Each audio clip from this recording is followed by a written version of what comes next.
the Paracave Podcast, proudly brought to you by major sponsor Jack's Pale Ale, exclusively available at Parramatta Eels Club, Shannon Cooney from Glenmore Park Realty, BTZD Clothing, and the official media partner of the Paracave Podcast, the Parramatta Times.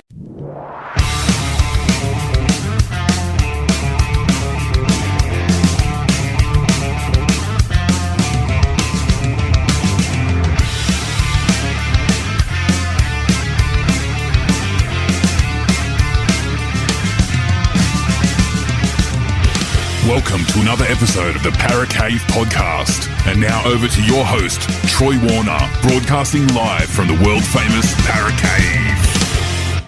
And yes, hello and welcome back to another episode of the Paracave Podcast. Troy Warner here, and it is the interview-based podcast today.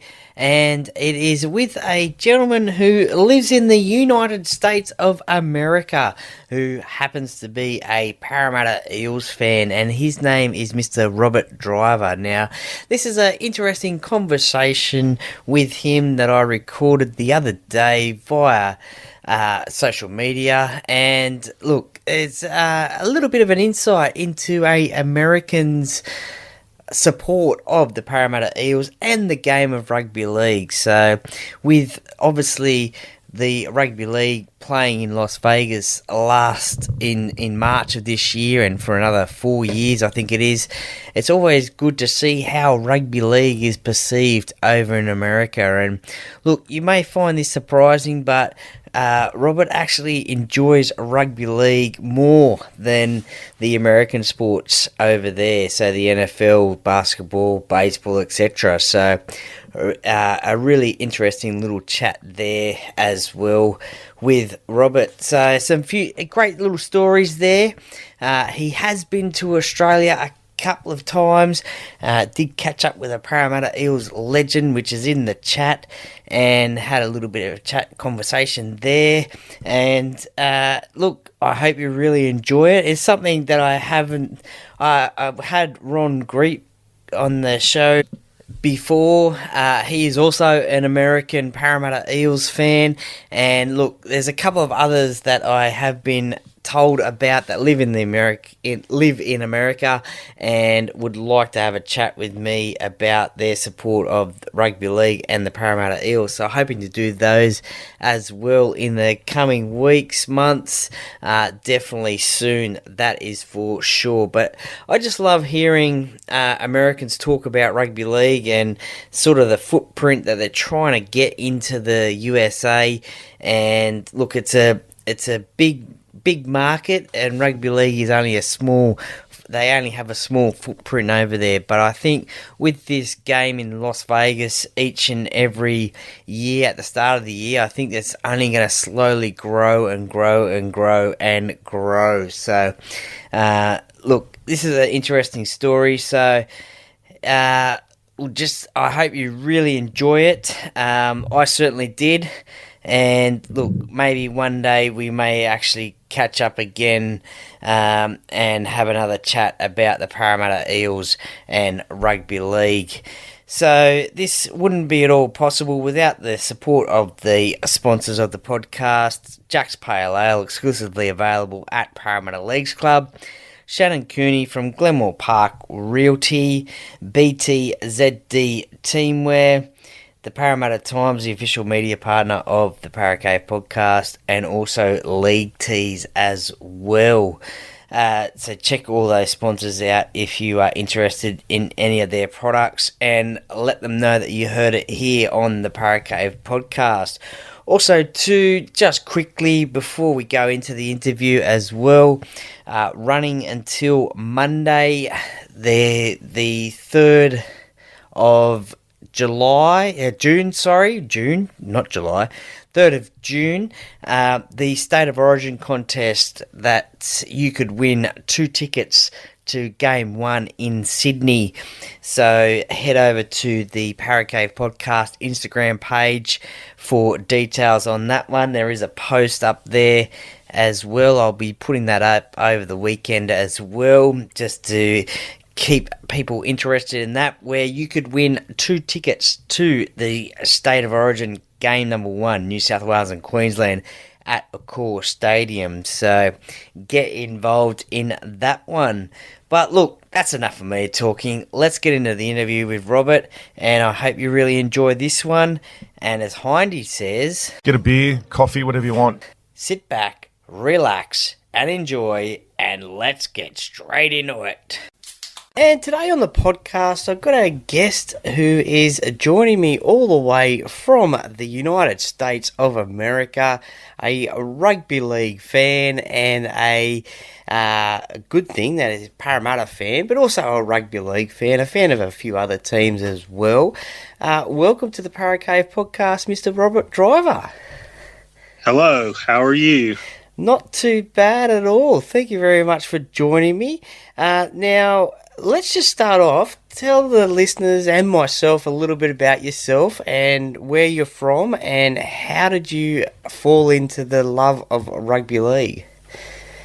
Well, I live in the United States, southeastern part, and rugby is not a big thing over here. It's starting to gain a little bit of traction, but in the grand scheme of things, it's hardly any. It's not as big as, say, football, baseball, basketball, soccer. Soccer's getting just gigantic over here, especially.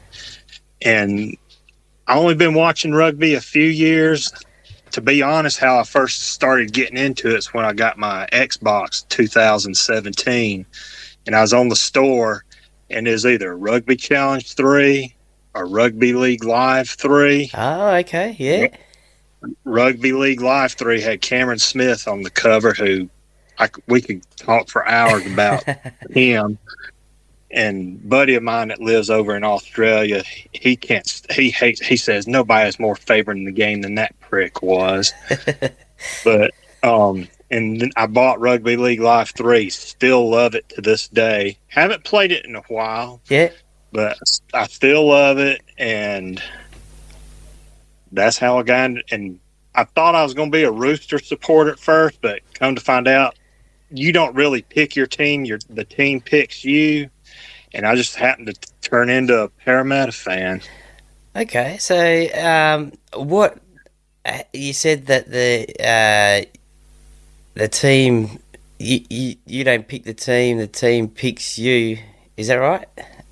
And kind of in a way, yes. Yeah. So how did you find then that it was going to be Parramatta? What attracted you to Parramatta? I honestly don't remember, to tell you the straight up truth. That just ended up being my team. Yeah. And I'm like, and there's the 2 or 3 teams I really like, and then there's the 2 or 3 teams that I cannot stand, and I hope they lose every week.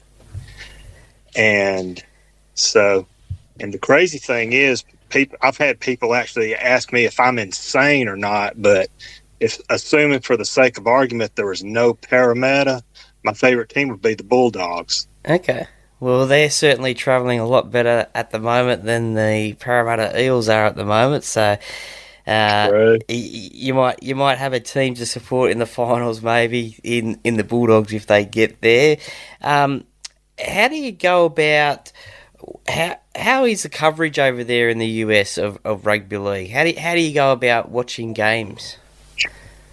If I had a computer, which I don't, I'd get watchnrl.com. Yep. And you can get a weekly, monthly, or yearly subscription. The last time I remember seeing, I think a yearly subscription is either $159 US, and that's every game and a bunch of extra, NRL 360. Yep. And late night with Matty John kind of stuff. And that the satellite system that we have for watching cable stuff and whatnot, one of the channels once in a blue moon will have a game on. Like next weekend, I think it's Dolphins and Broncos are going to be on TV. Okay. Saturday, I believe. Yep. But virtually no NRL or AFL games even are shown over here, hardly. Okay. Yeah. So, going back to when you first discovered rugby league, what were your first thoughts about it compared to, say, NFL football? I've never liked NFL, Okay. and I'm from the South in the southeastern United States, and that's almost sacrilege down here to a Okay. lot of people. But I never even liked football, NFL. It's not even playing on my Xbox or Nintendo or anything. And I fell in love with rugby. I like league and union, but I like NRL as my favorite. Okay. Nice, nice. How long have you, so 2017 it was that you found, discovered it? Thereabouts, Yep. yes. So how much have you learnt about that, or learnt about rugby league and also Parramatta Eels since 2017? How much information have you learnt about the game? It's to pick up on the basics so you can really like it, watch and enjoy it, have an idea of what's going on. It's not that hard at all. Just like the big difference between league and union is how much the tries are worth, Yep. and how when the ball goes out of bounds coming back in, that's done different. And tackling, how tackle is handled, that's about the only real difference between the two for the most part.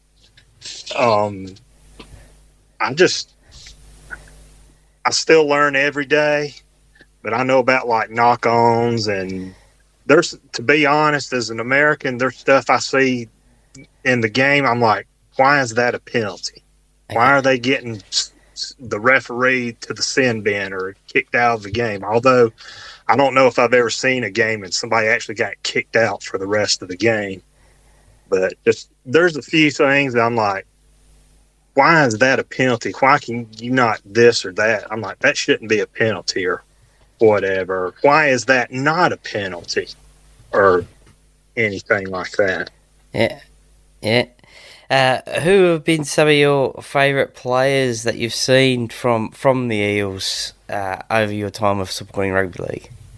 That I've seen just on like YouTube is where I watch a lot of it, highlights, old games, stuff. Yeah. I like Hindmarsh. Yeah. My sister's not really a big rugby fan, but we'll watch the Fletch and Hendy bits on late night with Matty Johns, and some of those are absolutely about piss your pants hilarious. And strange thing, I came to Australia, Sydney in 2023, went to an actual Eels game at Combank. Okay. And was it Peter Winscore standing there talking to the counter guy, and here he comes down the steps. And I look up, I'm like, holy crap, it's you, you're here. And we stood there talking to him, and Peter's such a nice guy. He really, really is. And the people he's got in the store working for him are great. And me and him just stood there talking, and he was telling me about all this. But players I've actually seen on YouTube, Hindmarsh, Ray Price, Peter Sterling, Brett Kenny, kind of the greats. Yep. And then at the actual game in person, current day, probably Mike Acevo is my favorite. Yeah. He's under a lot of pressure at the moment, I think, Micah, from fans and the like. That might be why he shaved his head, too. Yeah, quite possibly, but he can score a try or two. And, yeah, I think 2019 was probably his best season that he's had so far. 2020 maybe as well, but certainly lately he's been under a little bit of pressure. But you mentioned there, came to Australia, went to a game at Combank Stadium. What are your thoughts of Combank Stadium? I loved it. Yeah. How does it compare to some of the stadiums in the US? I've never been to an NFL game. I've only ever been to one MLB, Major League Baseball game, and that's only because my dad won free tickets from work. Okay. I've been to maybe 3 or 4 basketball games at a basketball arena in my life. Yep. Been to wrestling a handful of times in an arena before. And it's the same basic thing, really. It's just one's over here and NRL's over there in Sydney. But what was that It experience like for yourself at Combank Stadium? Do you remember which it was game it great. was? It was round 2 of the 2023 season when we lost to the Sharks Yeah, 30-26, yeah. and I loved it. I had That's another thing Australian people will find interesting. NRL, AFL, and even cricket tickets in Australia, especially, are so much cheaper than something comparable for a comparable sport over here in the United States is. Like my NRL ticket, I was first row, sitting on the barricade that's next to the grass they play on, between the 40 and 50-meter line. And I think my tickets in U.S. dollars were around 115 Okay. with taxes, fees, and the service charge. My credit card charged me for an overseas transaction. Me and a guy at work looked up something comparable for an NFL game here in the southeast where I live, and something in that area started at like $2,250 American. So it's several times more, but Yeah, Australian sports are better than anything we got over here. Like I'll take NRL, AFL, and cricket over anything from the United States in a heartbeat. yeah. No, it's definitely a massive price comparison there, but yeah, no. Combank Stadium is probably, or in my opinion, the best rectangular stadium in Australia. So you certainly picked a good one to go to there. That is for sure. And is there any more plans for potentially coming to another Eels game in the future? I'm in the saving up stage still again. I went to England last year as well to go see see the big time cricket. I saw New Zealand thrash the England team by 8 wickets Okay. at Sophia Gardens in Wales. And I love cricket. I've sat and watched it for hours on TV with nonstop over here. But it's just like they say ice hockey is. It's a whole different thing watching it in person. It's just wow. But yes, I am planning on coming back to Australia. If not 2025, 2026. I'm coming primarily this time to see an AFL game, see Essendon play. Okay. Yep. And I'm gonna try to time it where I can go to an Eels game as well. How Hopefully, it'll work out. we've just seen at the start of this season, the NRL season, the games in Las Vegas. The Broncos take on the Roosters, and the Manly Sea Eagles take on South Sydney, and that is a 5-year deal over there in Las Vegas. There is a little bit of talk about Parramatta potentially playing in Las Vegas next year, 2025. No doubt you'd be keen for that one if that happens. Or would you Yes, I just, will. or would you in fact maybe go to Las Vegas for the rugby league anyway? It would probably honestly take Parramatta playing for me to even consider going to Vegas to see a game. Yep. But Vegas is only a 4-hour plane flight from where I live in the U.S. Whereas Sydney, when I came to Sydney from East Coast where I live to LAX was about 4.5 hours. Had about a 2.5 hour layover, and then it was a 15 to 17 hour flight Yep. from LAX to Sydney. So it'd definitely be a whole lot closer. And the way they did pricing here in Vegas, it was like one price, and you got to stay for both games because they played on the same night, I believe. Yeah. So it'd be like 250 American for 2 games. So that'd be a little more than what I'd pay per game in Australia, but hopefully at least Parramatta and one of the 2 or 3 other teams I like would be playing. Yeah, no, that's for sure. I would definitely be interested in going. Yeah, do you think having the NRL in Las Vegas for the next five years, do you think the game is going to grow over there and get a lot more American support over there?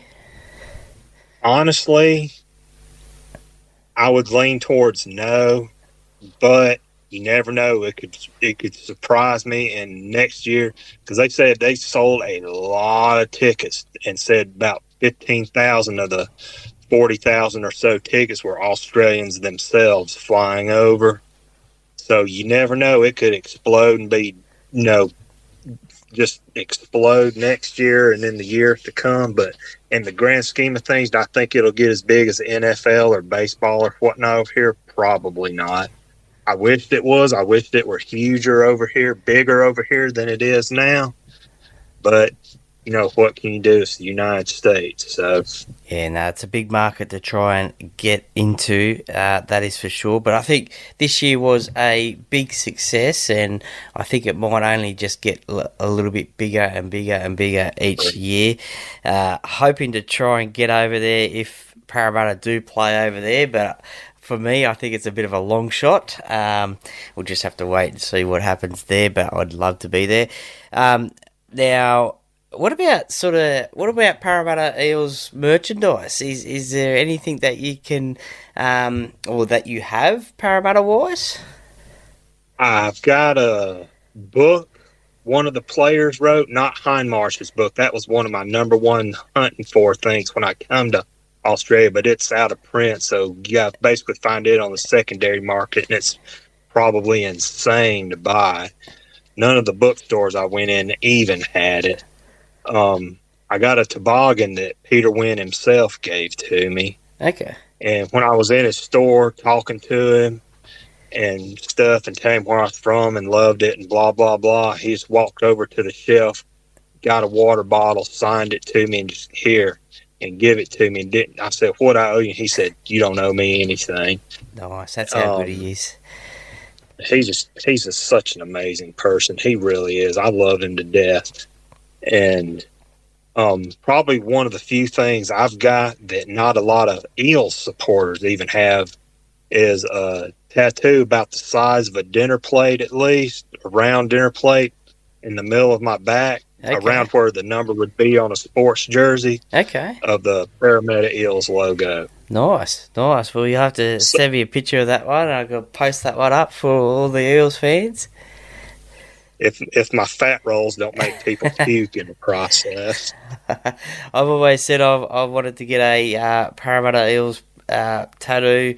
I don't have one, but maybe when they win the premiership. But a lot of people will say that that'll be in a very long time. That is for sure. And but I'll probably maybe try and get one. You never know. But that's there is some good tattoos around of the Parramatta Eels logos and designs and stuff, and it's always good to see other people's ones to try and make up my mind. Just going back to the YouTube sort of stuff, so that obviously that has taken an interest in yourself, or you've gained an interest in this in looking at that stuff. Is that the golden period that you've gone back to look at and I guess you could say, I don't know, investigate in terms of the Parramatta Eels and see where they were and how they were? I'll look at all eras. Sometimes, I wonder what Parramatta in 1953 was like, for example. And I'll just put Parramatta Eels in the year and what, if anything, will come up. But sometimes one thing that makes it people would be surprised how many full games are on YouTube to watch of every team. Okay.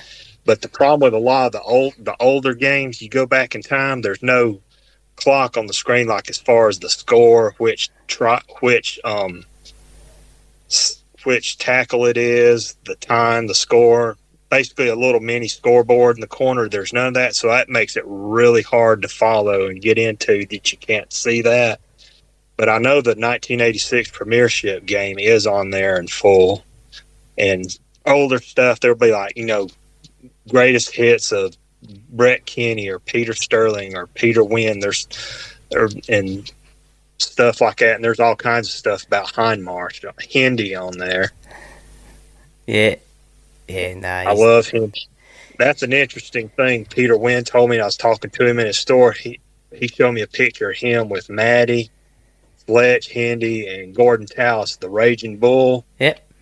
And he said, talking about Fletch and Hendy, said they really are pretty funny like that for real in real life.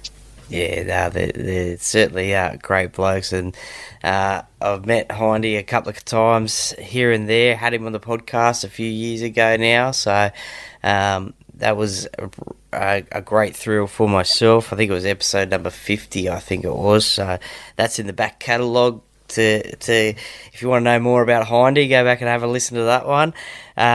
He is certainly one of rugby league's nicest guys, I guess, funniest guys as well, especially with Fletch. That is for sure. Look forward to that, seeing that every Sunday night or Thursday night, I think, when they play that one. It's very funny. I never thought that Hindy would end up being something like that after his playing career. That's for sure. Let's get to, say, current day 2024 and this current season. And look, it definitely is one that Eels fans probably want to try and forget at the moment. They are struggling. They have just sacked their coach, Brad Arthur. Being a Parramatta fan over in the US, what were your thoughts about Brad Arthur? You can only do so much with what you got. I don't necessarily think it was his fault per se, but one thing I've noticed about the Eels over the years, sometimes they can seem inconsistent. But to be fair to every team, it seems like defense in sports in general is a thing of the past almost. And like whether there's rugby, basketball, football, AFL, whatever, it seems like now who can run the score up the highest instead of playing tough defense and shutting somebody down. So, I mean, but it's come out, and I've seen in stories over here that they were trying to get Wayne Bennett because he's considered like the coach in rugby league. And they said that's pretty much the sole reason they got rid of him, because they wanted him. And a lot of he's might be a good coach, but a lot of his is name value is why they were wanting to get him as well, I believe. Yeah, unfortunately, though, they've missed out on Wayne. He's signed a 3-year deal with South Sydney now, so Parramatta are on the hunt for a new head coach in 2025. Do you think it's some of the players as well that potentially need to either stand up or ship out of the Eels? I don't really know.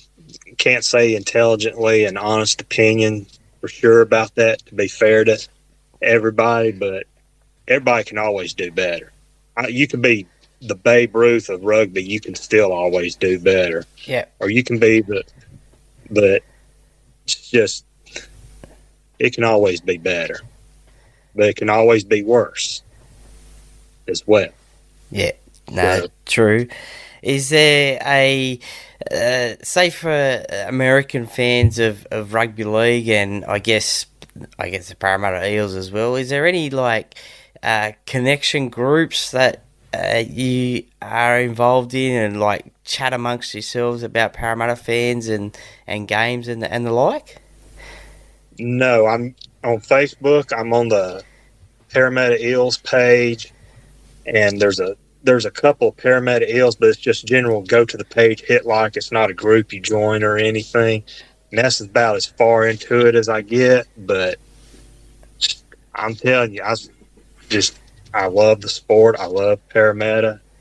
And I'll just put it out here. If this ticks you off to no end, too bad, so sad. I don't like the Roosters. I don't like South Sydney. And I don't like Melbourne. Those are probably the three teams I hope lose every week. And I will be like, all right, this was a good day. Yeah, that's pretty good. Most Parramatta fans wouldn't like Melbourne either. And definitely not South Sydney after the loss last night. But I guess Manly would be in there, Penrith would be in there as teams that Parramatta fans don't like to lose to. But yeah, well, we'll have to. There is a few Parramatta fans over in the US that I know of, so we might have to try and get you all together and get you all connected somehow and just talk rugby league. I think Ron Grieper, I had him on the podcast a while ago. He's over there in the US, and he's a massive Parramatta fan as well, so he's slowly picking up the game as well, so he's got a good understanding of it, so we might have to try and get you all together, and maybe, I guess, when the games are on, you can chat amongst yourselves, and it'll be interesting. Might be. We'll see. Yeah, the big time difference would be the challenge with that, because 6:30 p.m. Friday game for Parramatta and Combank is 4:30 in the morning over here. I'm not getting up at 4:30 in the morning. I'll DVR it if it comes on. Yeah, or watch highlights later. So yeah, that's the massive challenge, isn't it? It's is the time difference. It's a bit of a hard one there, that's for sure. I mean, I don't blame you getting up at 4:30 in the morning. I mean, I used to do it when the Kangaroos used to go over on a kangaroo tour back in the day, to watch those games. They were pretty exciting to watch, but that's probably about the only time. And at the moment, I probably wouldn't. I wouldn't be like, if at the moment I wouldn't be you getting up at 4:30 in the morning to watch Parramatta play, because of the way they're playing at the moment. That's for sure. For that disappointment. Even if they were like, it's round either 11 or 12 we're on, I believe. Even if we were 0 and 11 or 12, I would still watch the game if it come on. No doubt about it. But I think rugby in general is growing over here, because even though it was 2015, there's a Vancouver, British Columbia, which is in Canada, north of the U.S. There was a New Zealand game. New Zealand played the Canada national team. There were 55,000 people in the stadium. And I bet of the 55,000, probably 51 or 2,000 at least were there to see New Zealand and the haka and everything. So yeah. It's growing. It's time. I don't think it'll be as good as homegrown sports from over here, but I love it way better than anything we got over here. Yeah, no, that's great to hear. And that's probably something that the NRL would be loving to hear as well, that you love NRL rather than the American sports, that's for sure. Trying to grow the game over there.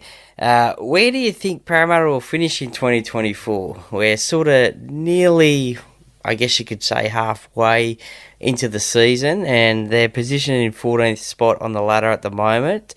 Where can you see them finishing this season?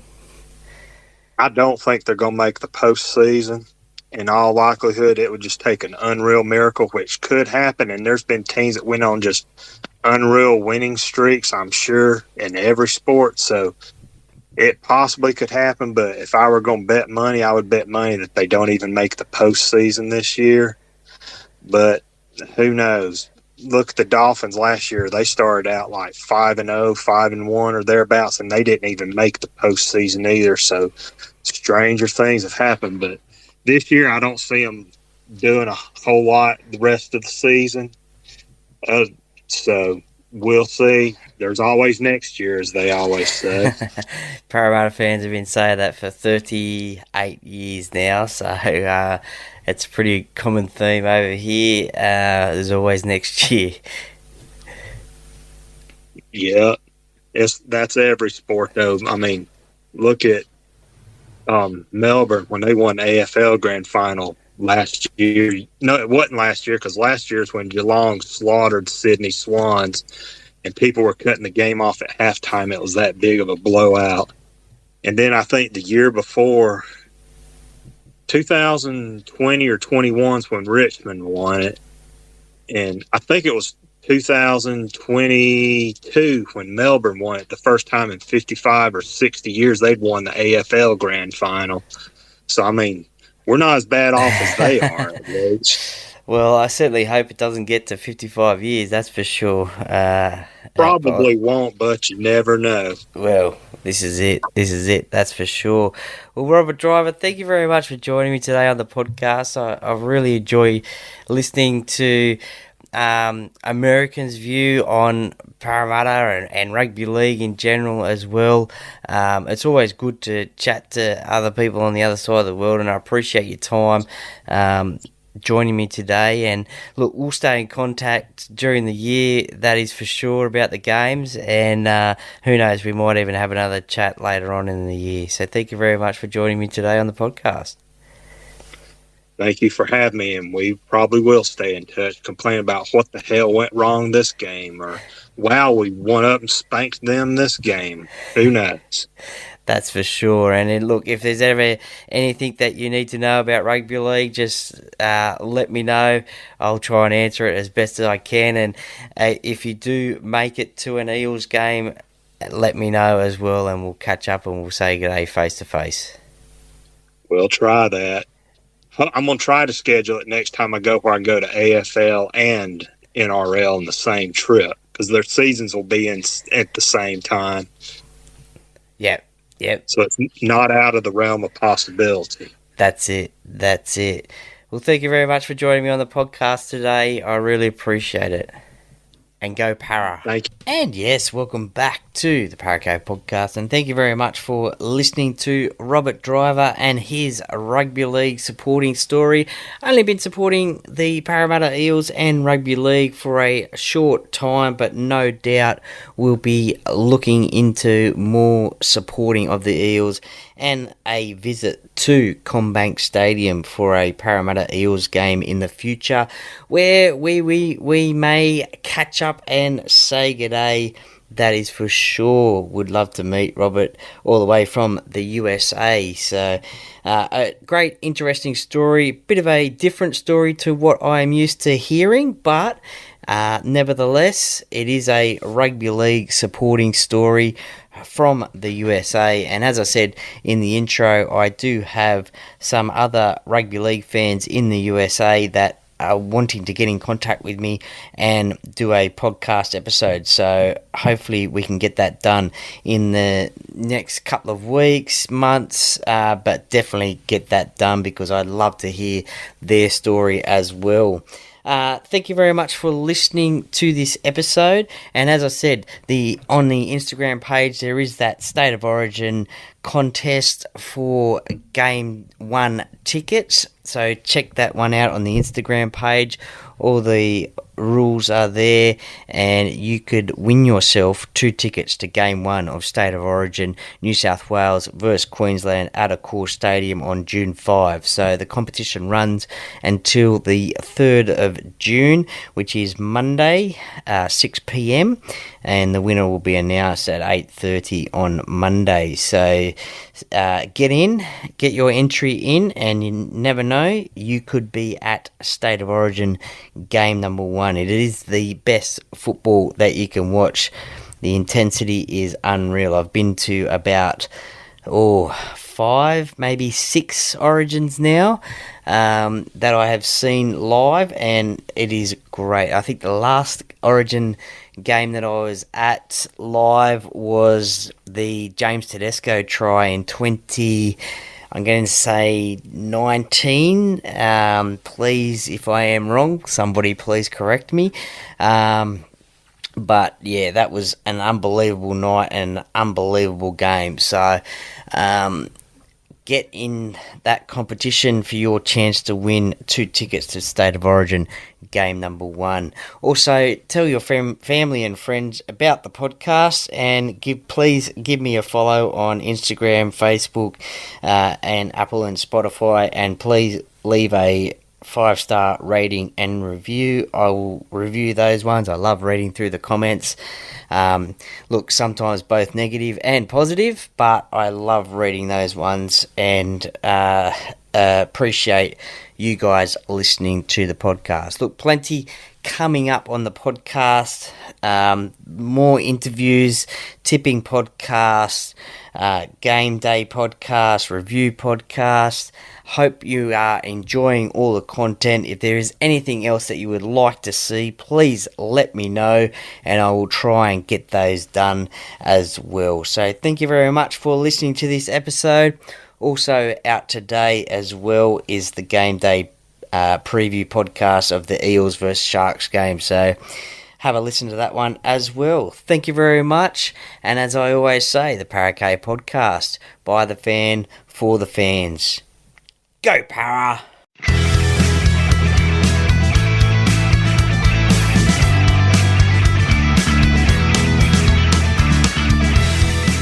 Thank you for listening to another episode of the Parramatta Podcast. See you next time.